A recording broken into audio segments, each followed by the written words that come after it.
Você já conhece a Magras? Hoje eu trouxe novamente aqui a nossa nutricionista, a Lu, para falar um pouquinho sobre o que elas fazem lá dentro, sobre tudo que elas oferecem, sobre essa transformação que elas propõem para as pessoas e que realmente dá certo, porque eu sou a prova viva disso. Lu, bem-vinda novamente. Muito obrigada, é uma honra estar aqui novamente e um grande prazer. Conta para nós, então, o que tem lá na Magras? Por que vocês são tão maravilhosas? O milagre? O que vocês fazem lá que, acontece o milagre, as pessoas mudam, muda a qualidade de vida, muda corpo, autoestima. A gente entra lá, se olha no espelho e acontece a magia. É a busca do propósito, né? A gente buscamos a transformação das pessoas, né? A busca delas, né? Elas investem, então a gente dá o caminho para elas, né? Desde a parte nutricional até a parte do procedimento estético, né? Desta forma. Então lá vocês têm essa parte nutricional, que é contigo. Isso. Tem acompanhamento, aí a gente vai, faz pesagem. Como que funciona essa parte contigo? Né? Por exemplo, você entra em contato com a gente, né? Você primeiro passa pela nossa consultora, aonde esta consultora define quais procedimentos estéticos são ideais para você. Né? Qual que é o teu objetivo, quantos quilos você deseja eliminar. Isso define a quantidade de semanas de acompanhamento, porque tem clientes que querem emagrecer 6 quilos, como tem clientes que querem emagrecer 30. Então, varia o tipo de procedimento, né? Comorbidades, hipertensão, diabetes, histórico, doença autoimune. Acontece uma anamnese lá. Isso, a consultora faz essa anamnese. A partir disso, finalizamos a consultoria, aí vem para a consulta nutricional comigo, aonde é feito toda a orientação, a anamnese nutricional, a persuasão, né? A orientação de forma individualizada, a necessidade do que come, o que não come, né? Aí nessa consulta inicial a gente faz a pesagem, faz fotos, medidas, né? As medidas também. As fotos é legal a gente estar fazendo para ver um comparativo, porque às vezes determinado período do acompanhamento o cliente vem assim, Nutri, eu tô emagrecendo, mas eu não vejo isso na minha roupa. Fulaninho, vamos refazer aquela foto? Então a gente refaz se tem necessidade. E depois disso eu começo o acompanhamento com os procedimentos estéticos, né? A gente faz 2 procedimentos estéticos por semana, um aonde emagrece o corpo todo, né? E o outro de forma localizada, né? Então são estudos, embasamentos aonde a necessidade do procedimento, 2 procedimentos de forma semanal. Tá? Então, tem clientes que o mínimo são 6 semanas, né? Tem clientes que são 6, são 7, são 8, tem clientes que tem 30, tem clientes que tem 20, né? A Mari que está em acompanhamento com a gente, por exemplo, são 8 semanas, né? Então, varia de cliente para cliente, de forma individualizada e personalizada. Hoje a gente conta com uma equipe onde tem eu, a Nutri, a esteticista e uma farmacêutica esteta. A esteticista cuida da parte dos manuais, da termolipo, da manta, correto? E a farmacêutica estética cuida da parte dos injetáveis e da parte do facial, de botox, preenchimento, nessa linha também. Porque agora você falou em botox, preenchimento, também a gente sabe que tem casos de pessoas que emagrecem 30 quilos. Eu tenho 3 em um ano, porque a clínica ali ela inaugurou ano passado, dia 29 de março. Eu tenho 3 clientes que já bateram 30 quilos. Então daí assim, muda também na parte do rosto, e daí às vezes cai, então vocês dão esse suporte para questão de flacidez, celulite. Total, né? A gente tem vários procedimentos desses para flacidez, celulite, estria, gordura localizada. Aí tem a parte do injetável para esses. Depende muito se o cliente gosta ou não de agulha, se ele aceita ou não. Então tem toda essa questão, né? Hoje a Mari faz termo, né, para o processo de emagrecimento para reduzir. O que é a termo? Vamos contar para o pessoal que nos acompanha. A termo é uma manta onde o cliente fica deitado nela por em torno de 40 minutinhos. É passado um produto antes em algumas regiões do corpo para potencializar o resultado, correto? O cliente fica deitado em 40 minutos, a manta chega a 60 graus Celsius. Por quê? Ali ela acelera o teu metabolismo, acelera a queima calórica, ajuda muito na retenção de líquidos, soa bastante, melhora a circulação. Sabe quando a gente, mulher, que vai entender o que eu tô falando, quando a gente tá no período menstrual, dá aquela cólica, a manta é fantástica para esse período, né? Então a manta é isso, ela emagrece o teu corpo num todo, ela não é localizado. A gente vai pra ali. Isso. E como eu digo, agora é hora de derreter a gordura do corpo inteiro. Exatamente. E a Mari faz o outro procedimento, é chamado endermo. Porque hoje a Martina amamenta, então não é todo o procedimento estético que ela pode estar fazendo. Então ela faz endermologia, a endermo vibratória, né? Tu faz na região abdominal, correto, né, Mari? Pernas também. Pernas também. A endermo reduz medidas, ajuda na celulite, naquele colotezinho, faz uma massagem, é como se fosse uma modeladora, só que com o aparelho.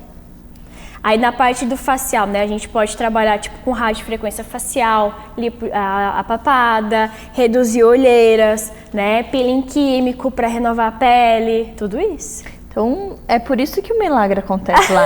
Porque vocês têm muitas armas lá. Bastante coisa. Têm estudos, vocês têm anos de prática. A Magras ali está há 1 ano, mas a gente sabe que é uma franquia e que já está em muitos lugares do Brasil.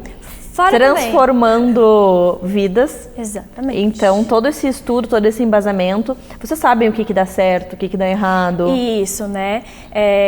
Nutri, estou fazendo a Nidro, que é a famosa Carbox, que é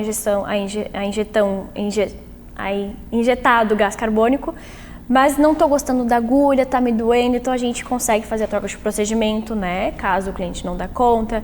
Então, é bem individualizado, né, para cada cliente mesmo. Não adianta eu botar um procedimento onde não vai gerar resultado para ti. Por exemplo, Mari amamenta, mas tem a doença autoimune. Diabética tipo 1, não pode estar fazendo a Nidro, né? Ou tem DIU de cobre, não pode estar fazendo uma terapia combinada, que é um outro procedimento. Então, tem tudo isso por trás também. Por isso que a necessidade de passar pela consultora, que daí passa por mim e vai definindo bem certinho. Que legal, Lu. E tudo é possível. Hoje a Mari tá fazendo a termo e endermo, mas a Mari parou de amamentar.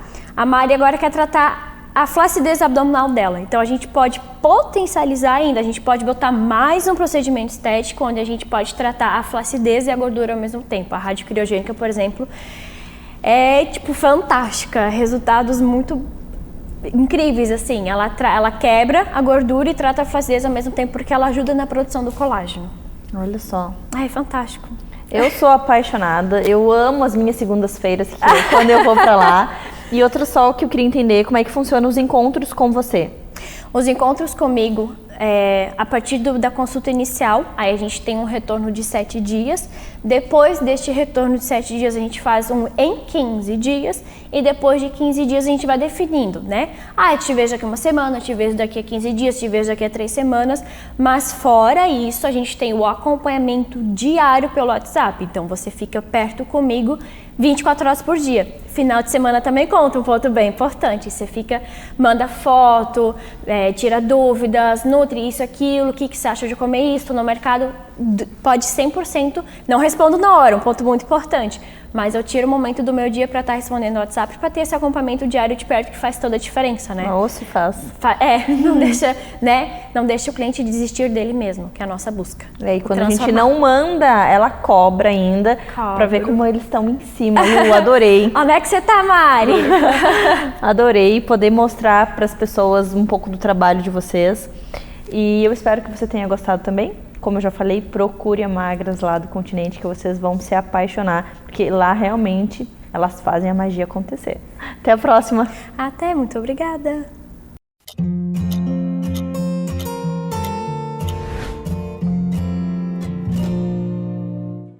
Agora eu vou conversar com a Mônica Menezes, a empresária que fundou a primeira casa de festa infantil de Santa Catarina, o Clube da Mônica. Bem-vinda ao nosso programa novamente. Obrigada pelo convite, é sempre um grande prazer estar contigo. Eu digo a mesma coisa sobre a tua pessoa. E eu queria que tu falasse para nós então sobre o Clube da Mônica. Então, o Clube da Mônica ele nasceu meio que por acaso. Eu vim para Floripa justamente para não trabalhar mais com os eventos. Olha só. Porque como eu venho de uma família que construiu todo o patrimônio fazendo eventos, mas só que na linha de casamentos, corporativos, tudo que eu menos queria era fazer festa final de semana. Eu vim estudar psicologia para me conhecer, para me entender. Não tive sucesso e a minha casa, a casa que eu morava, foi muito propícia para fazer uma casa de festas. Eu nem sabia que existia casa de festa só para criança. Daí eu fui pesquisar em São Paulo, na época, há 23 anos atrás, já tinha mais de 500 unidades. Olha só. Sim, começou em São Paulo esse mercado, né? Então eu construí o mercado aqui em Florianópolis, na grande Florianópolis. Eu cheguei a fazer 6 festas no mesmo dia. Por isso que eu fiz, logo há 5 anos que eu estava na casa, eu construí o 2º salão, fazendo meu apartamento no 3º andar. E por 15 anos a gente faz 2 festas simultâneas. Então, o Clube da Mônica é fruto de muito trabalho. Eu digo que o Clube da Mônica é a minha alma, porque eu nasci para fazer festas. Eu descobri nessa jornada, nessa caminhada, que eu nasci para fazer entretenimento para crianças. É um dom de natureza e eu me sinto hoje muito preparada para fazer festas maravilhosas. Eu compartilho com os meus clientes essa paixão, esse prazer, e não é só pelo dinheiro. Claro, as empresas têm o escopo do lucro, é óbvio, mas eu vou além. Eu digo que o lucro, o dinheiro é uma consequência do meu prazer, da minha ação, e por isso que dá tão certo. Porque o cliente sente que é por amor. E eu que o diga. E a gente surpreende os clientes, né? Com todos os mimos que a gente agrega nessa jornada, nessa caminhada de 23 anos de Clube da Mônica. Eu me descobri tantas coisas que eu nunca imaginei que eu tinha. E nasceu de dentro de mim a gastronomia. Ser escritora e poetisa. Eu lanço meu primeiro livro agora, setembro, nasce meu primeiro filho desse projeto. Em dezembro tem mais 2 livros. E eu me descobri escritora também por acaso, numa cachoeira. Comecei a recitar poemas e a qualquer momento eu posso recitar, desde que eu esteja centrada, e é o que eu busco, estar sempre centrada. E, na verdade, eu sou a mão, sou o braço do meu cliente para fazer o projeto de cada cliente. Cada festa é um projeto. As né? pessoas chegam com sonhos. Sonhos, com isso, ideias. E aí você transforma em realidade. Isso, eu boto na ação, a gente faz acontecer. E o cliente, né, com toda essa facilidade, ele vem na sua festa como convidado. Então eu digo que eu sou uma empresária humanista, porque eu sou também apaixonada pela frase Live to Be, que significa viver para ser. Ser para ter. Então a Mônica está à frente do Clube da Mônica e coloca a unidade de ação, que é a Mônica, em tudo que acontece no Clube da Mônica, né? Seja o buffet, seja a decoração, seja o fechamento do contrato, marketing, tudo isso eu sei fazer e estou também numa nova jornada que é ensinando as pessoas, né? Todo empresário, ele sempre reclama que os funcionários, que é difícil, né? Formar uma equipe, é verdade, é muito difícil. Mas tu tens que construir as pessoas no sentido de fazer elas entenderem o teu projeto e executarem o melhor possível, né? Porque o Mandurinha não faz verão, já dizia o meu pai. E para a gente crescer, a gente precisa de muitas mãos, de muitos braços. E a gente está rumo à franquia, né? A gente tem o primeiro franqueado. E o Clube da Mônica vai estar em todo o Brasil, né? Esse é o meu, é o filho do Clube da Mônica, é o meu neto, digamos. Como vários netinhos. Vários netinhos, centenas de netinhos. Eu estou formatando toda a empresa, a parte jurídica, comercial, toda a parte de padronização. E a gente logo vai estar por todo o Brasil, fazendo festas e levando o escopo do Clube da Mônica, que é proporcionar ambientes alegres, com comidas gostosas, muito sabor, e trazer essa alegria à tona, seja uma festa na terça-feira, no sábado, né? Porque na quinta, como na foi a quinta minha. também, exatamente. Porque todo dia é dia de fazer festa. É verdade. Comemorar a vida é tão importante, né? A gente tem que resgatar esse valor. A gente nasceu, teve um dia especial, cada ser humano é único. E comemorar essa data é de extrema importância, ainda mais as crianças, né? Que elas estão abertas para fazer toda essa sociedade melhorar cada vez mais, sim. Né? Eu sou humanista e sou também, eu acredito que é possível. Eu quero viver num mundo cada dia melhor, né? E eu sou uma ferramenta disso.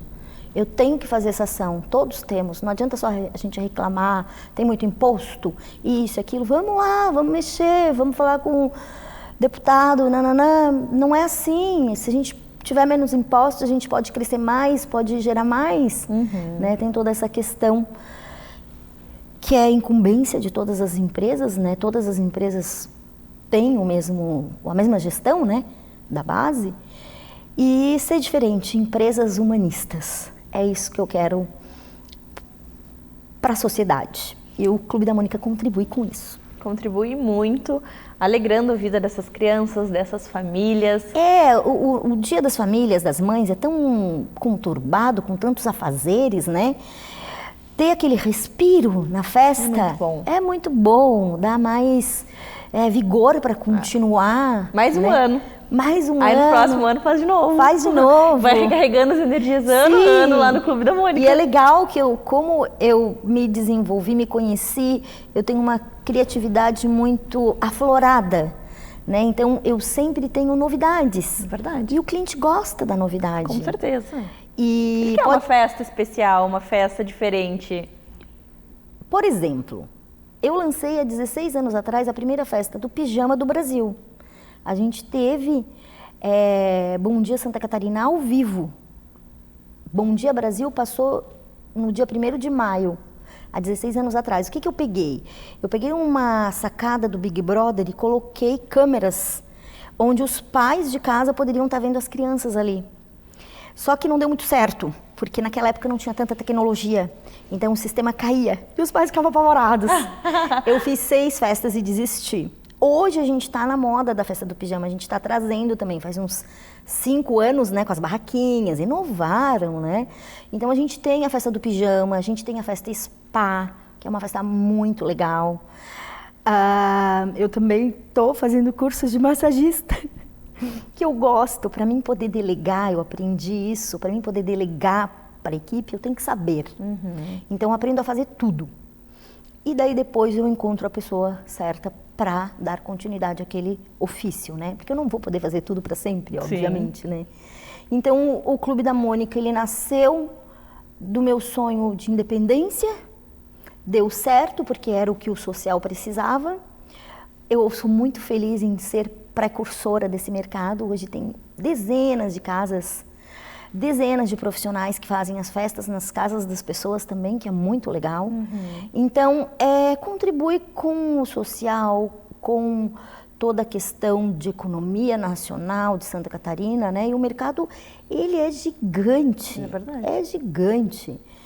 E fomenta muitas pessoas a independência financeira, né? Então, tem a mulher que faz o docinho, tem a mulher que faz o personalizado, docinho comestível, tem a papelaria.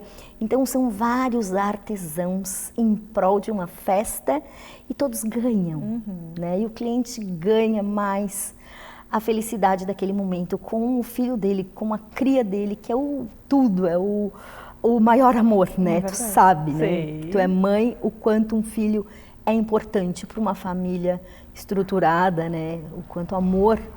Então a festa é um brinde, uma celebração.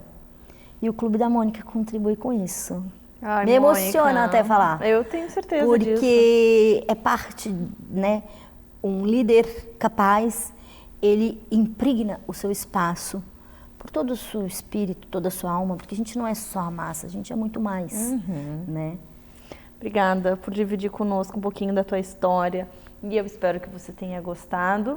E nós nos vemos muitas e muitas vezes ainda por aqui. Se você quiser conhecer mais um pouquinho do Clube da Mônica, procura lá no Instagram o Clube da Mônica. Eu tenho certeza que você vai gostar. E até a próxima. Até a próxima. Obrigada.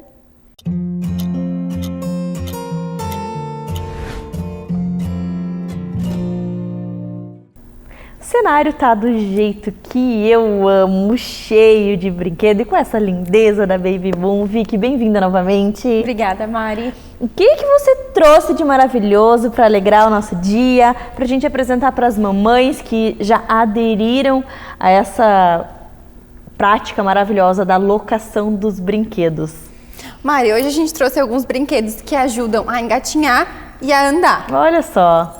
Aqui a gente tem primeiro esses que ajudam a engatinhar, que a gente tem investido bastante, porque muitas mamães têm relatado que os pequenos estão tentando primeiro andar e estão pulando a fase de engatinhar. É verdade? Então elas pedem alguma coisa que estimule ele a começar a rastejar, ir atrás do brinquedinho para engatinhar, porque a gente dá a mãozinha e eles já tentam dar passos. Então a gente, meu Deus, precisamos de brinquedos para engatinhar. Aqui são alguns dos que a gente trouxe. Todos esses, eles andam sozinhos, né? Então eles correm, alguns andam, giram em torno do próprio eixo para estimular o bebê realmente a rastejar, tentar pegar, a encostar. Então cada vez que o bebê chega, ele corre. Chega, o brinquedo corre.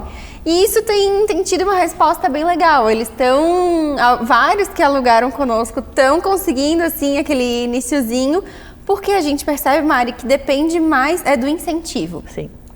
Muitas vezes os papais já vão tentando pegar a mãozinha, vão tentando ajudar a dar uns passinhos e não estimulam o engatinhar. Até porque é difícil de estimular o engatinhar, assim, a gente não sabe como fazer. E daí agora a gente pensando assim, como é importante as crianças passarem por todas as fases do desenvolvimento e saber que os brinquedos realmente eles são atrativos para isso. Porque a criança quer ir o mais rápido possível e como ela já tem mais segurança ali no chão, ela não vai nem tentar subir. E ela vai se rastejando para pegar o brinquedo, faz muito sentido. Exatamente, Mari, a gente prioriza muito essa questão de não pular nenhuma fase. Isso também envolve muito o fato da gente não ter brinquedos de tela, a gente não tem aqueles tipo tablets infantis, essas coisas, para que todas as crianças curtam bem mesmo essa fase de infância, bem de brincar, bem lúdica, porque depois, hoje em dia, a gente sabe que não dá pra fugir das telas, é inevitável. A gente trabalha com isso, né, Vicky? Exatamente, tem uma hora que não dá pra fugir, então quanto eles conseguirem, né, protelar um pouco esse começo, essa entrada, brincando mesmo, rastejando no chão, as coisas coloridas, música lúdica, então a gente gosta bastante dessa parte. E vocês investem muito, estão nos ajudando. Eu digo que a Baby Boom veio como uma ferramenta preciosa para as mães, porque todo mês é um brinquedo diferente, todo mês tem como a gente incentivar exatamente do que a criança precisa para aquele mês, para aquela fase do desenvolvimento. Então vocês chegaram realmente para ajudar as mamães. E é muito bacana de acompanhar no Instagram de vocês os vídeos das crianças realmente curtindo os brinquedos e aproveitando e mostrando. E daí a gente olha ali, olha, dá certo mesmo, a criança começou a engatinhar. E aí vocês fazem parte desse desenvolvimento, desde bebezinho até começar a andar. Isso é muito legal. Mari, essa parte bem humana da nossa empresa realmente é muito gratificante. Essa semana mesmo a gente teve um contato de uma cliente antiga que alugou conosco alguns itens quando a bebê era recém-nascida. Cadeirinhas de descanso, bomba extratora de leite. Ela viajou um tempo para casa da mãe e voltou esses dias pedindo um apoiador, porque a bebê estava começando a andar e a gente... Pera, como assim? A gente pegou recém-nascida, aqueles primeiros produtos logo saíram da maternidade, agora o bebê começa a andar e muito legal a gente participar dessa fase tão importante das famílias. São todos momentos muito marcantes, né? Tanto a saída da maternidade, cada primeira conquista, tu que as mães sabem muito mais do que eu dessa parte, cada conquista marca. E a gente fazer parte disso não tem preço, é muito mais do que uma locação, muito mais do que um produto, muito mais que um brinquedo. E nós sabemos que vocês colocam a alma de vocês sabem o nome das clientes, vocês sabem, é diferente, vocês entregam, vocês estão ali realmente de alma e vocês querem fazer parte desses marcos do desenvolvimento e isso é muito legal, é um diferencial de vocês. Obrigada, Mari. Essa parte realmente a gente não abre mão desse contato bem direto. Porque podia mandar por um motoboy, podia, para ser mais prático para vocês, não, mas vocês estão lá com o rostinho de vocês, com a energia de vocês, as mãos de vocês, e é diferente. Quando a gente compra uma coisa, quando a gente loca, quando a gente fecha um contrato, a gente quer ver o dono da empresa. E você indo lá, você entregando, isso mostra o quanto vocês têm amor pelo que vocês criaram. E é realmente algo muito lindo, porque como a gente falou, vocês estão desde o nascimento do bebê até o bebê começar a caminhar, então assim, tem um envolvimento emocional junto com as famílias. Sim, e a gente acaba conhecendo um pouquinho o gostinho de cada um. Tem uns que a gente já sabe que não gosta de brinquedos com música muito alta, tem outros que não gostam daqueles que tocam muito rápido ou com luzes demais, então a gente já pegou um pouco a experiência, né? Legal. Esse aqui assusta muito, esse aqui é mais tranquilo, e aí realmente isso a gente só adquire conhecendo bem e estando sempre ali presente na vida das famílias. Que legal, Vicky. Me fala sobre esse brinquedão aqui lindo. Mari, esses dois são do tipo apoiador. Eles são para o bebê realmente que está começando a andar, ensaiando aqueles primeiros passinhos, escalando o sofá, conseguindo se levantar sozinho. Não é legal oferecer antes do bebê já mostrar que está pronto, né? Que está entrando nessa fase. Então, quando começa ali a se escalar nos móveis, a conseguir ficar em pé, a pedir a mão do pai e da mãe para conseguir caminhar, então essa é a hora de introduzir o apoiador. Até a gente tem sempre relato das famílias, era esse empurrãozinho que ele precisava, era a segurança que precisava. Então, para aquele período de soltar a mão e andar sozinho, então é legal, solta a mão da mamãe, pega o empurrador e começa. E também a gente só trabalha com esses, Mari, a gente não trabalha com aqueles tipo andadores que o bebê fica cercadinho, porque eles são muito perigosos, eles não são recomendados pela Sociedade Brasileira de Pediatria, porque ele impede muito os movimentos do bebê, é muito perigoso para risco de quedas. Então, tropeça em alguma coisa, o brinquedo vira com o bebê. E esse aqui, desequilibrou, ele solta e cai sentadinho. Acelerou, ele solta e tá no chão. Então, ele cai realmente naquele ritmo de primeiros passos. Sim, que é um cair ok, né? Exatamente. Faz parte. É o tom que a gente precisa para levantar e seguir. Exatamente. Mas não vai estar preso dentro de algo, que eu acho muito perigoso. As escadas também, eles vão virando dentro daquele andador, eu acho muito perigoso. Exatamente, Mari. Então a gente só trabalha com esses de rodinha, sempre com as alças. Esse aqui tem muito mais luzes e sons, né? Um cachorrinho, sempre muito querido, porque é muito simpático.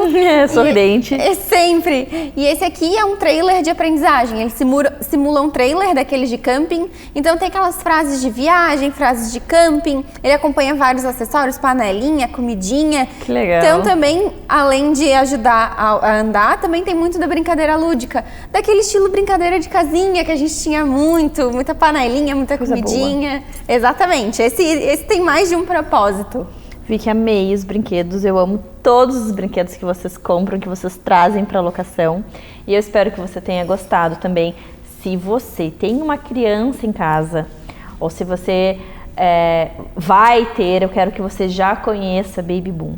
Os produtos que elas têm à disposição, eu tenho certeza que vai te ajudar muito, e vamos parar de comprar coisas que nós vamos usar tão pouco tempo, vamos investir naquilo que realmente a gente vai precisar. E brinquedos, acessórios transitórios, a gente loca na Baby Boom. Vicky, adorei, até a próxima. Obrigada, Mari.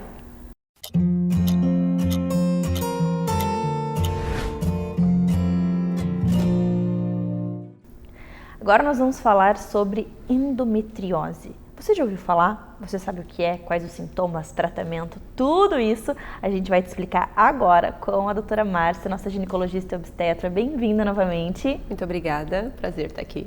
Então fala um pouquinho para nós sobre essa doença, o que é a endometriose, quais são os sintomas, assim, para a gente saber que, opa, é endometriose. Claro que a gente fala isso, assim, mas para a gente imaginar que pode ser, porque o diagnóstico eu sempre friso que quem tem que dar não é o Google, não é a gente, não é a vizinha, é o médico. Isso aí.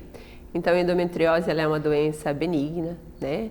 Ela é uma doença crônica, então normalmente ela demora um tempo para se instalar e é mais comum ali na vida, claro, no pico ali da idade reprodutiva, então em torno de 30 anos é quando a gente faz um maior número de diagnósticos, né? Mas ela pode acontecer desde a adolescência, aí, desde a primeira menstruação, ela começar a se instalar e trazer muitas complicações aí para a qualidade de vida das mulheres de forma geral, né? E cada dia mais se fala e se divulga, então é importante a gente trazer essa informação aqui, esclarecer algumas dúvidas, né? E quando a gente pensa nessa doença, o que ela causa no corpo da mulher? Normalmente, a mulher costuma sentir dor na relação sexual, uma dor mais de profundidade, né? Costuma ter cólicas, já é uma mulher que vem com cólicas menstruais, então tanto no período menstrual, ou muitas vezes com dor abdominal até fora desse período menstrual, costuma ter dor para fazer xixi, pode ter diarreia ali no período menstrual, ou mesmo constipação, sangue nas fezes. Então, há diversos sintomas aí que podem, né, um ou outro estar passando desapercebido e demorar até para fazer o diagnóstico. Outra coisa que pode levar a mulher normalmente é a infertilidade. Então, ela vai ao consultório já por um diagnóstico de infertilidade, por uma endometriose que não foi diagnosticada e nem acompanhada. E esse cenário ele pode ser alterado ou uma vez que ela é infértil não muda mais? Muda. Tem meios de tratamento, né? Tanto clínico quanto cirúrgico, então depende de que momento que foi feito o diagnóstico, em que fase, tem uma classificação, né? Ela pode ser superficial, pode ser ovariana, pode ser mais profunda, então tem jeito sim. Não tem cura, como a gente sempre diz, então a gente quando instala o tratamento, começa o tratamento, a gente faz com que não progrida, mas nem sempre a gente vai tirar ali um fator, por exemplo, um fator hereditário, né? Um fator imunológico que já vem com a paciente. Então a gente consegue parar a progressão da doença. E o que é essa doença? Quando a gente falava, você tem endometriose, o que é endometriose? Então assim, todo mês nós, mulheres, né, de forma geral, há uma fisiologia que a gente menstrua. Então o útero sempre se prepara, né, no período reprodutivo para a mulher ter um bebê. Quando isso não acontece, descama aquela camada interna do útero, que é o endométrio. Quando em algumas mulheres, né, em torno de 10%, pelos estudos maiores, quando essa menstruação ela reflui, então há um refluxo, ao invés dela sair pelo canal vaginal, ela volta pelas trompas e cai dentro da cavidade abdominal. Essa é a causa, apesar de ter vários estudos aí com algumas causas, mas essa é a maior hoje, assim, mais que 90% das mulheres acaba tendo ali esse diagnóstico relacionado a isso. Então esse sangue, ao invés de sair, ele vai para a cavidade. Então sai pelo canal vaginal e um pouco vai pingando na cavidade. E com o passar do tempo pode estar junto ao útero ali na frente, atrás, em ovário, nas trompas, e o intestino, bexiga. E todo mês, quando é estimulado para ter o ciclo menstrual, aquele local também é estimulado. Então por isso que a mulher tem dor, por isso que aquilo ali pode crescer, pode causar endurecimento ao redor, né? A gente chama de aderência. E dificultar aí em muito a qualidade de vida da mulher. E tem casos até mais graves, que a mulher não consegue ter relação sexual, né? Não só a gravidez em si, mas ela não consegue fazer atividade física muitas vezes, né? De forma confortável e às vezes não trabalha, não consegue trabalhar ali dando o seu melhor, né? Então é importante ter esse diagnóstico, fazer o acompanhamento e tratar quanto antes. E quando a gente pensa nesse diagnóstico, como que vocês fazem com apoio de exames de imagem, com parte clínica, como é que funciona para chegar nesse diagnóstico? Isso, primeiro a gente faz uma anamnese, então eu vou ouvir, então ela já vai me citar alguns sintomas ali. A gente também faz o exame físico, então no exame físico, olhando o canal vaginal, olhando o colo, fazendo o toque, a gente já tem um aumento ali dessa percepção mesmo e favorecendo o diagnóstico. E também tem o exame de imagem, que a gente hoje tem, né, tendo pessoas experientes que façam tanto o ultrassom, né, como padrão aí, ouro que a gente diz, e a ressonância. Então traz pra gente um diagnóstico aí mais adequado. Antes se fazia já de cara a laparoscopia, ia olhar com a câmera ali dentro para ver se achava esses focos. Hoje a gente deixa para algumas situações um pouco mais avançado, que a gente não conseguiu fazer um diagnóstico adequado com esses exames de imagem. Então, hoje a gente é menos invasivo, né? A medicina ela vem trabalhando com isso, assim, uma saúde mais quaternária, que a gente diz, mais cuidadosa. Então, é possível, sim, a gente fazer um diagnóstico, muitas vezes, até sem ter essa invasão em centro cirúrgico. Você citou várias situações que afetam a vida dessa mulher na parte sexual, no trabalho, num todo. Quando a gente tem esse diagnóstico, quais são os primeiros passos para mudar a qualidade de vida dessa paciente? Isso. Normalmente a gente começa com um tratamento clínico, né? Fazer com que não tenha mais aquele ciclo, né? Aquele mesmo estímulo ali. Então, um dos tratamentos é a mulher não menstruar. Esse é um dos nossos primeiros parâmetros. Outra coisa é fazer atividade física. Então, o estresse também está relacionado. Então, já tem estudos que dizem que as mulheres com endometriose têm um maior pico de estresse aí. Então, fazer atividade física vai melhorar, diminuir um pouco esse estrogênio aí e vai diminuir esse estímulo também. E a gente às vezes trata com analgésico, um pouco mais severos, dependendo da necessidade, psicoterapia, acupuntura e a fisioterapia pélvica também, algum dos meios que a gente tem hoje disponíveis e que faz diferença. Faz diferença na qualidade de vida aí, no andar da fase da vida até a menopausa. Que é um momento que daí começa a regredir, já não tem mais esse estímulo e estabiliza e não vem esse sofrimento, né, mais constante. Então é algo que não envolve uma cirurgia, não envolve algo assim tão invasivo? Depende da gravidade. Então depende do quanto tempo demorou para fazer esse diagnóstico, às vezes é necessário. Dependendo do quanto atingiu o intestino, o ureter ali perto da bexiga. Em alguns casos até que a mulher tem uma infertilidade que já foi diagnosticado, que é por causa da endometriose, então vai ter essa intervenção cirúrgica sim, pensando no bem-estar dela e no objetivo de vida dela, que momento, que fase da vida ela está. Então às vezes é necessário sim, não é na sua maioria dos casos, mas claro que é algo individualizado, então depende de que momento fez o diagnóstico e também da necessidade da mulher, mas às vezes é necessário sim, tirar esses focos e intervir. Por isso que eu falo que quanto antes a gente buscar ajuda, melhor no resultado de qualquer tratamento, né, doutora? Sempre, sempre. Então, isso é importante da informação, da gente estar aqui falando. É verdade. Então, te acende uma luz, poxa, eu preciso ir, eu preciso ter uma rotina, né? Tá lá todo ano fazendo o meu acompanhamento ginecológico, que o profissional que está vendo isso sempre, então ele tá ali para te auxiliar e para buscar isso, né? E o quanto antes intervir aí. Adorei. Obrigada por dividir conhecimento conosco, por trazer tantas informações. E eu espero que você também tenha gostado. E até a próxima. Eu que agradeço. Tudo de bom. Obrigada. Estou disponível também ali no Instagram, se vocês quiserem, né? Às vezes tirar alguma dúvida, fazer algo mais geral. Obrigada mesmo.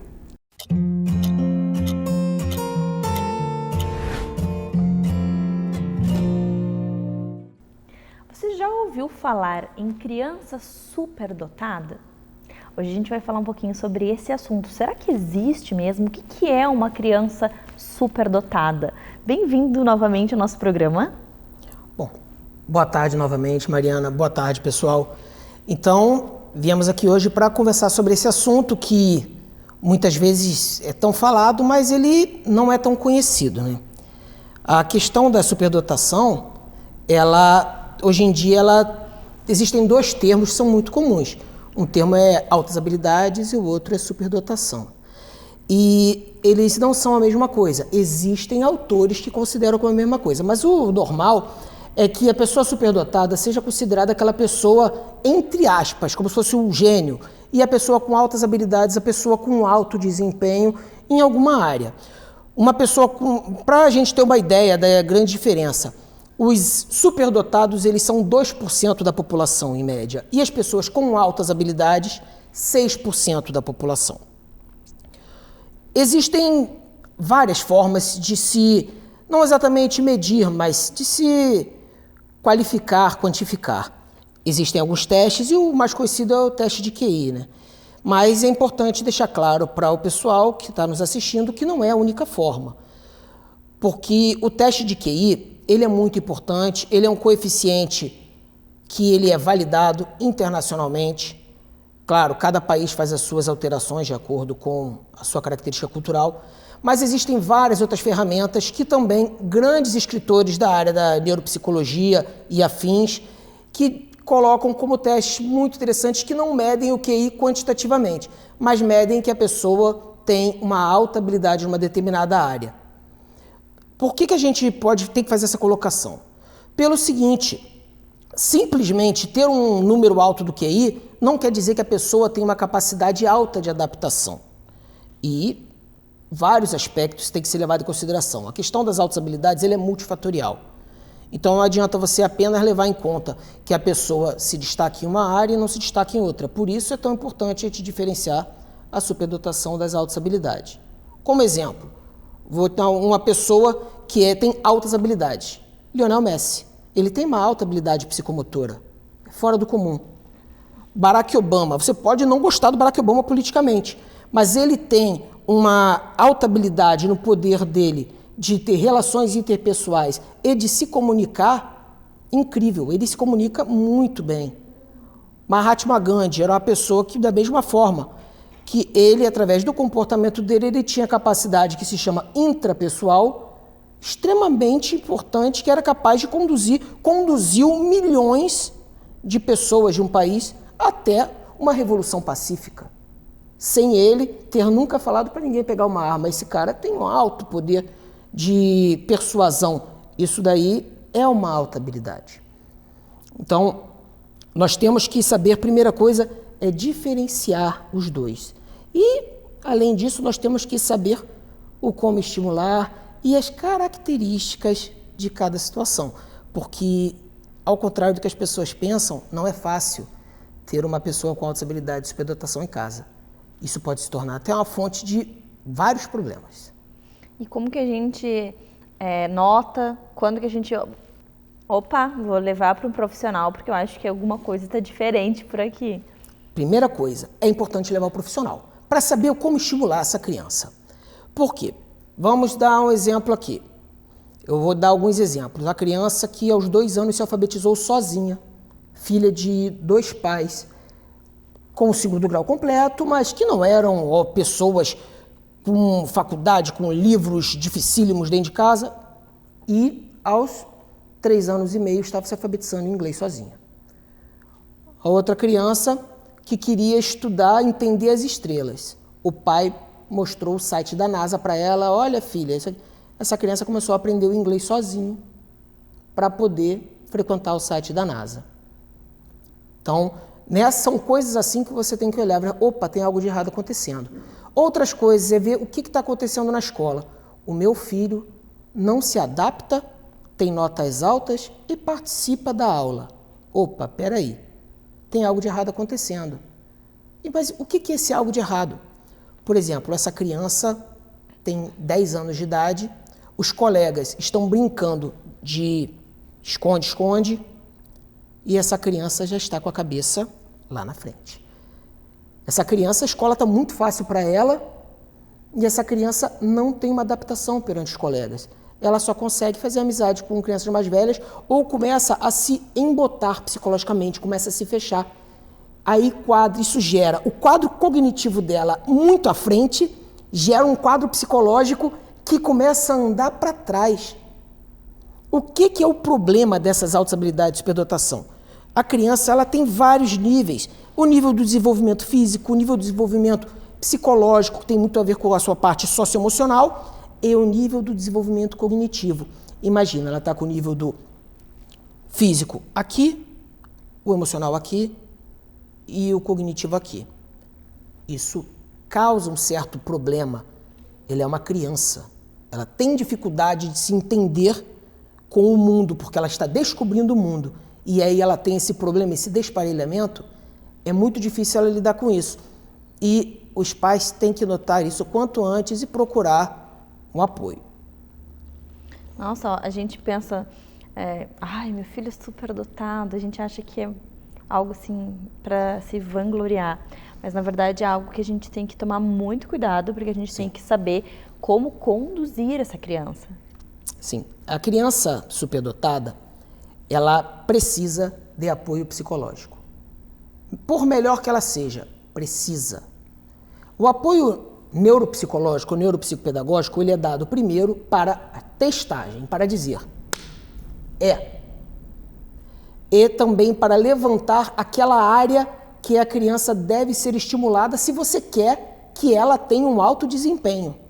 Se você quer ver aquela criança feliz, porque essa criança, tudo que ela vai ver na escola, mas a grande maioria das coisas vai ser fácil.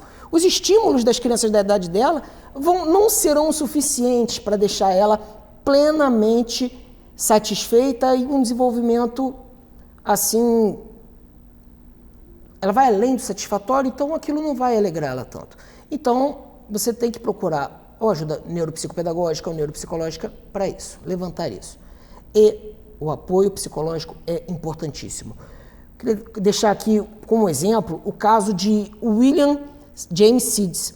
Ele já tem mais de 100 anos de morto. Ele fez os testes de QI quando ele era criança. E os testes de QI, na época, eles mediam o QI até 250. Para o pessoal se localizar aqui, os testes de QI foram feitos para que a média da população comum tivesse 100. De 90 a 110 o comum. De 110 ao 130, muito superior. Do 130 para cima, superdotado. 130 para cima, ele tinha 250. E ele começou, os pais médicos felizes na época não havia um conhecimento como existe hoje, da como se conduzir psicologicamente um caso como esse. A psicologia lá é uma área muito nova. O que aconteceu? Esses pais começaram a superestimular e fazer uma superexposição do caso. O William James Sidis se sentiu o palhaço do circo. E ele começou a evitar, isso numa época que não havia internet, não havia televisão, ele começou a evitar os círculos sociais, evitar as pessoas, e ele começou a ir trabalhar na roça, um cara que tinha condições de ter sido um cientista, como o problema é que ele foi para a roça para se isolar. E quando descobriam quem era ele pedia demissão e ia para outro lugar. E ele morreu muito jovem, infeliz, abandonado, porque ele nunca se entendeu consigo mesmo e com aquela situação. Os pais não souberam conduzir aquilo da melhor forma. Se você está vendo hoje o seu filho com um alto desempenho em alguma área, procure ajuda. Ajuda não é apenas quando a criança tem uma dificuldade.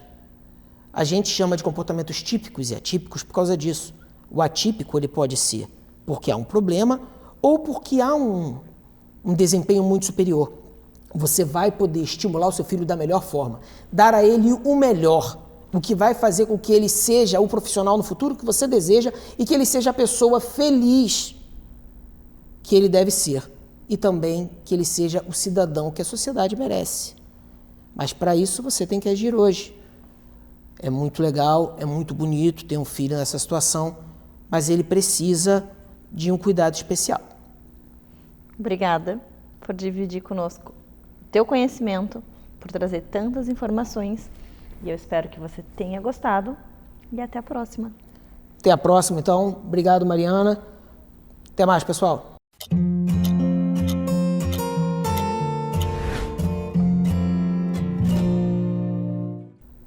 Agora vamos falar sobre a inclusão das crianças com deficiência.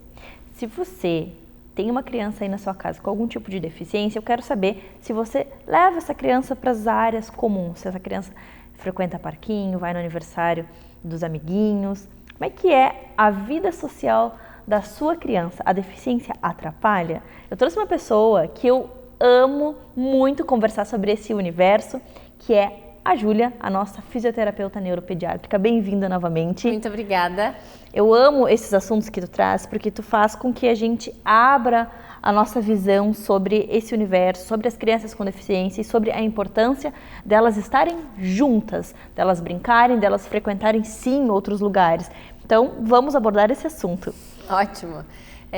Eu acho bastante importante, eu agradeço pela receptividade, porque eu acho que quanto mais a gente fala sobre isso, melhor, né? Porque uma primeira coisa que a gente precisa sanar é o desconhecimento, né? E muitas vezes, muitas pessoas desconhecem esse assunto. E eu acho que quanto mais a gente leva, quanto mais a gente espalha as informações, melhor é, né? Melhor a gente tem um potencial aí de melhorar até a questão da sociedade mesmo, para as pessoas terem mais acesso à informação. E quando a gente fala da inclusão, eu acho que tem um tabu muito grande, assim, de que não se fala sobre isso, né? Então, é quase como se fosse errado. Então, eu acho que isso aumenta até aquela sensação de distanciamento das famílias de crianças com deficiência. Então, por exemplo, eu escuto no consultório muitos relatos de famílias que estão num parquinho do prédio ou um parque, assim, com o filho junto, e o filho tá ali brincando e vem pessoas, por exemplo, e perguntam assim, qual que é o problema do seu filho? E daí eu acho que o problema começa aí, né? Porque a criança, ela não tem um problema. Ela tem uma característica, ela tem uma deficiência, mas ela não tem um problema. E assim, isso é uma coisa que a gente precisa ir quebrando, né? Para que essa inclusão aconteça. E conforme a gente já até falou em outro programa em relação à brincadeira das crianças, tu lembra? Do como as crianças se incluem. Então, as crianças em si, elas se incluem. Elas sabem, né, brincar. Elas sabem, elas brincam e elas entendem que são características diferentes do brincar e não que a criança é diferente, né? É que nem pra elas é olhar assim, aquele amiguinho tem o cabelo cacheado, aquele outro amiguinho tem o cabelo liso, aquele é mais comprido. É isso, aquele usa uma cadeira de roda. Ok, vamos seguir brincando. Exatamente. Não muda nada na vida deles, né? Exatamente. E eu acho que isso a gente tem que resgatar, né? Enquanto adultos, a gente tem que resgatar isso, de que essa família de uma criança com deficiência possa sair num parque e ela sinta a vontade do filho dela estar brincando com o filho de outras famílias, né? Ou que ela vá, por exemplo, num restaurante tranquilamente. E eu vejo que hoje a gente precisa falar muito sobre isso, porque se tem uma baixa tolerância em muitos aspectos, né? Então, se a criança, por exemplo, chora, tem muita gente que tem uma baixa tolerância, né? E daí, se é uma criança, por exemplo, uma criança com deficiência que é não verbal e que ela fica muito animada e ela grita, por exemplo, a gente tem que acolher isso, né? Que ela está ali se manifestando. Não é porque ela não está se manifestando exatamente igual a outra criança que talvez estivesse falando que está muito feliz, que tem algum problema. Na verdade, elas têm características diferentes de se manifestar e tá tudo bem, né? Então eu acho que esse é o grande ponto que a gente precisa pensar e difundir mesmo, né? Algo que eu acho extremamente importante da gente falar também é que quando a gente fala nas emoções das crianças, os adultos, nós temos dificuldade de entender as nossas emoções. Imagina uma criança. Então, quando a gente pensa numa criança, às vezes que tenha alguma deficiência ou não, ou que esteja só passando por um momento de estresse, daí a criança chora, grita, faz qualquer tipo de birra. E a sociedade inteira, ela fuzila aquela mãe para que a mãe tenha um posicionamento de bater, de calar a criança. Ou de sair do lugar, né? Assim, a gente vai tem que pra se esconder. casa. Por que ela veio com essa criança para cá? Isso não é ambiente para essa criança. E aí o que acontece? Essas famílias vão se excluindo cada vez mais. Exatamente. Se o seu filho não é exatamente de um padrão que alguém, não sei quem criou, que me mostra essa criança perfeita, mas isso é muito cruel com as famílias, sabe? Eu acho que quando eu vejo, porque eu sou mãe também, tu trabalha com crianças, tu sabe? Então, assim, quando eu vejo uma criança fazendo uma birra, alguma coisa assim, eu sinto vontade de acolher aquela mãe, de abraçar, porque eu sei que não é fácil. E as pessoas, eu acho que não tem que ficar olhando e às vezes as mães acabam brigando com o filho porque a sociedade está pedindo isso. Sim. Ou briga ou vai embora, né? Ou deixa de ir no lugar, né? Castiga, você não sabe se comportar, você faz muito feio. E daí fazendo que aquilo entre na cabeça da criança. Eu não sei me comportar, eu sou feio. Sim. E uma vez eu estava lendo um texto, assim, que falava sobre essa questão do comportamento, né? Sobre a questão das mudanças de crianças mesmo, das diferenças de cada criança. E eu me lembro que no texto eles falavam assim que o grande ponto que nós enquanto adultos temos que refletir e que para mim fez sentido é que a gente, muitas vezes, a gente tem que se concentrar naquele momento e se acalmar, porque mesmo que o que esteja acontecendo não seja uma sensação ou uma vivência confortável, muitas vezes é algo que tu não vai ter controle, que tu vai ter que esperar. Né? Então esperar essa criança conseguir se organizar, conseguir se acalmar e que tu pode, durante esse tempo, tá fazendo um investimento de conversar, de tentar acalmar, mas não imediatamente vai resolver, né? A gente sabe disso. Muitas vezes leva um tempo até essa criança ir entendendo o que está acontecendo ou ir realmente se acalmando, né? Da forma com que ela conseguir. Agora, a gente precisa ter essa calma, né? A gente precisa ter nesse momento ali, respirar fundo, né? E O que eu posso fazer para ajudar essa situação? Não quer dizer que é fácil, mas assim, se a gente fica muito enérgico, se a gente fica muito acelerado e se a gente parte para o outro comportamento de ser mais agressivo ou até, que nem tu falou, de bater, fica tudo muito mais difícil, né? Vira uma bola de neve. Vira uma bola de neve. E quando a gente vê isso nas diferenças, né? Cada uma em sua característica, cada criança em sua característica, se a gente tiver essa visão mais empática, mais acolhedora, vai favorecer muito a inclusão, né? Então, a partir do momento em que a gente olha uma família, por exemplo, que está chegando num restaurante com uma criança com uma cadeira de rodas e que o acesso está muito restrito, vamos imaginar um corredor de restaurante, nem sempre é um espaço muito amplo, né? Então, custa alguma coisa as pessoas da mesa ao lado, né, irem recolhendo um pouco a cadeira,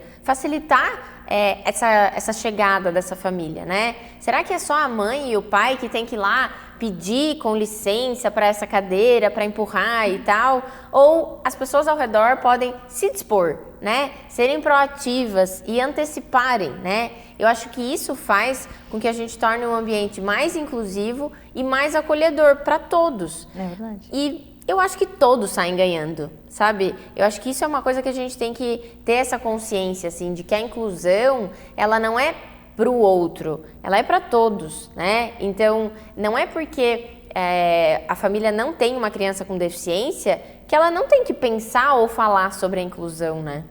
Verdade, Ju.